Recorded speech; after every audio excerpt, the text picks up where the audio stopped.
Hey, welcome to another market watch for Merion Station for the month of April. Story is kind of the same it's been all year. There just aren't that many homes at all. And if a good home comes up that's priced pretty well, comes on the market, then it's taken up in a couple of days. Uh, so yeah, there's sellers are kind of in the same boat they've always been. They might want to sell their house, but they don't have anywhere to move into.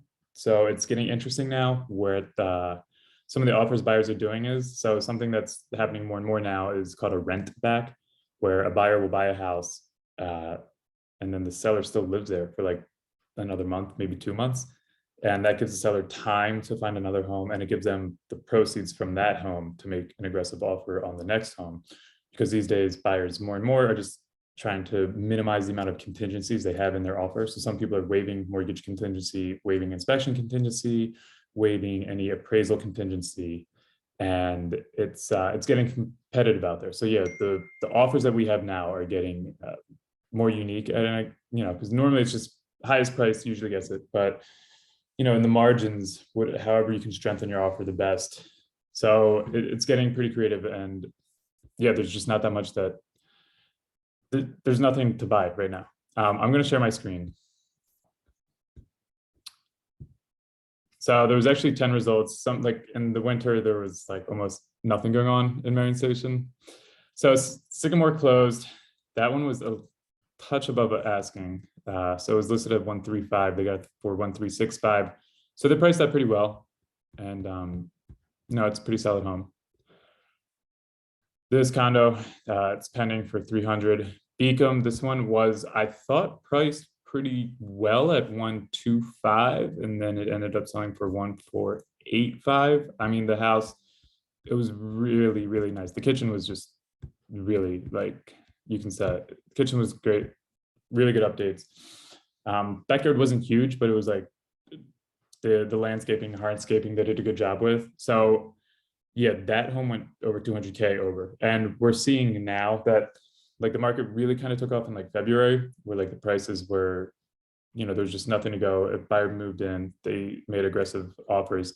So we're seeing those homes close now. So like this month and the next month, some of the closed homes, you're just going to see a really high over asking price.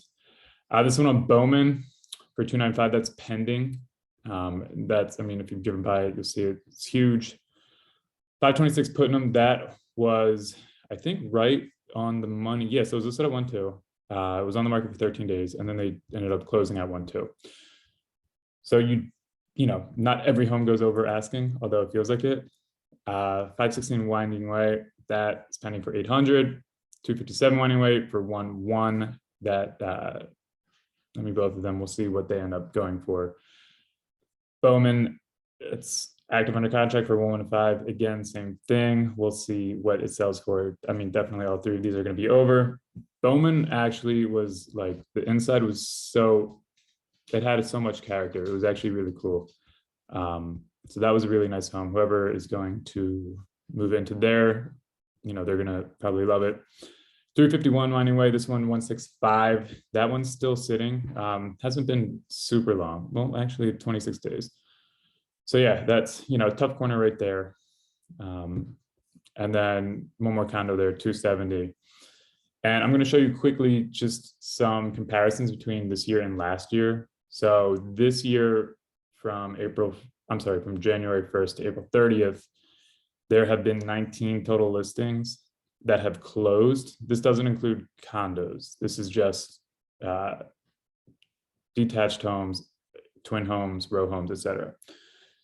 So in this time, 19 have closed, and for an average of like 877.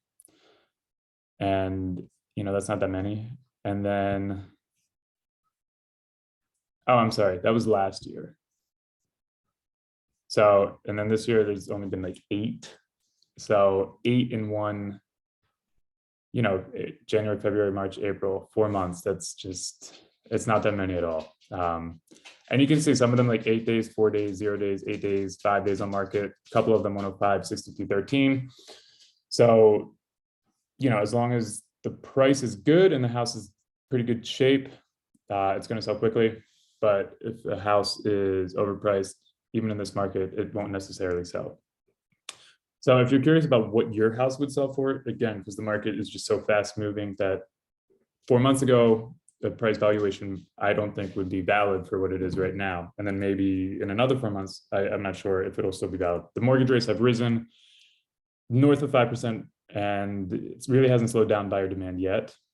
So if you're curious like what your house would sell for now, my contact info is below. I'd love to just give you a no obligation valuation, come over, take a tour, let you know what I think it would sell for. And then again, it's like kind of, if you're trying to move quickly, set a different kind of price, or if like money is your biggest concern, then you're fine with waiting, then you could set a higher price.